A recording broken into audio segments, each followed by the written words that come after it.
Welcome to Around the Region. I'm Kayla Buchanan. Coming up tonight, we have some exciting news coming out of Onion Lake Cree Nation, a few summer camping tips that you can't live without, and our Relay for Life recap.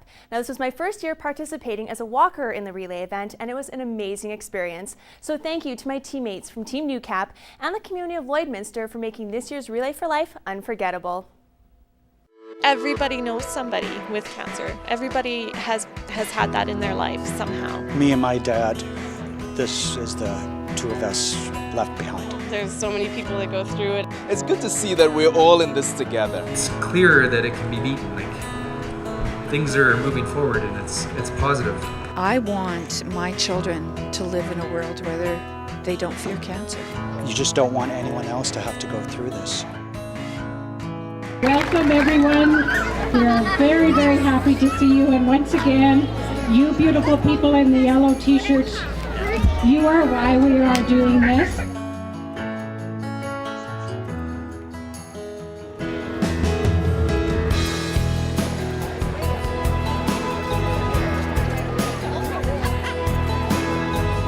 We are the Loose Ladies because our town is loose land, and there's a bunch of ladies got together from mainly like the school area, a bunch of some teachers and stuff, and around the community we got together and made a team for her mom. She was diagnosed almost 6 years ago. We both have matching tattoos. I have mine on my leg and she has one on her wrist, and it's Hope, and the E is a breast cancer symbol. It's very important for us to come and support cancer research. I mean, why not? Like, there's no bad in that. I mean, I was only 10 when it happened, so I wasn't very old, so I didn't fully understand it, but now that I know everything and have done so much research on it and understand it all, it's just amazing to know that she went through that and survived it. We set little donation bags around town, and at the school we did a mini relay, and each student donated a certain amount, and we walked around our track for a class, so that was fun for all the students got to be involved in it as well. And then you just ask others as well, I guess, I think, just around the community a lot. I think the atmosphere has been very moving. I've been reflecting myself and looking at the faces of folks and meeting some more of the survivors, and that to me has been therapeutic. I knew what was coming. I don't know how, but I just had this sense that I kind of knew what the news I was getting, and sure enough, it was true. Mel was diagnosed with breast cancer. I just couldn't stop thinking that if cancer beat the strongest guy I knew, my dad, how could Mel make it? Like, how is it possible? She's, weaker, I thought. Walmart decided we're going to go with the theme, we're not playing with a full deck. To me that has special significance because in May I'm commemorating the loss of my mother who died from cancer, so that's the reason I'm not playing with a full deck. What can you say about your mom? She was actually quite an inspiration because she actually contacted uterine cancer 4 years before she died, and she went through a rigorous treatment, chemo, radiation, and it actually went into remission for that 4 years. Of course, knowing full well that if it ever did come back, that all the treatment that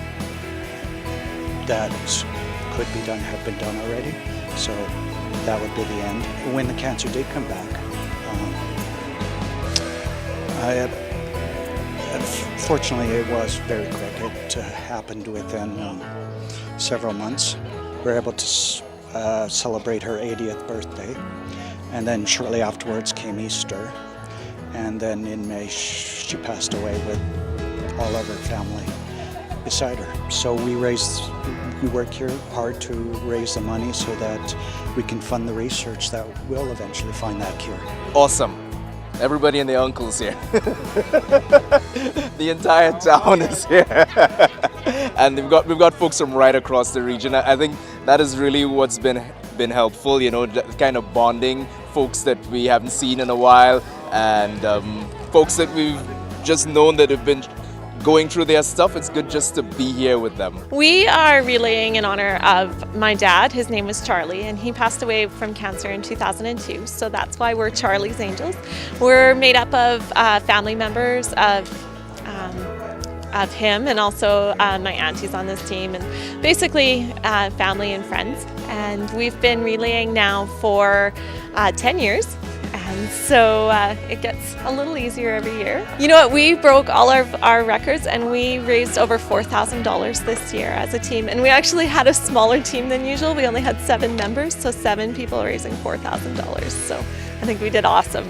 We had a barbecue, and for the most part we just asked family and friends to sponsor us, and they came through big time. So it was a really, really good year. We have been here through everything, right? Like, we've been through all different weather, and we have never had weather this nice. Ever, I don't think, for a relay. We were here 2 years ago when it snowed, and we stuck it out to the end, so this is like our reward for that.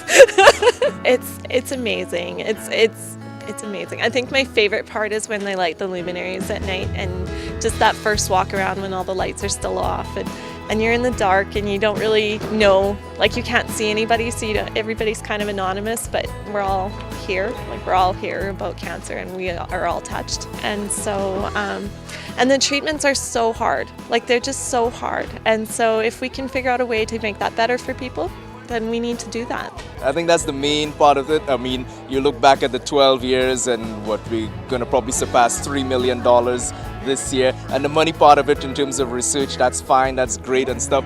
But just the bonding of people and feeling that love and that community spirit, that's great.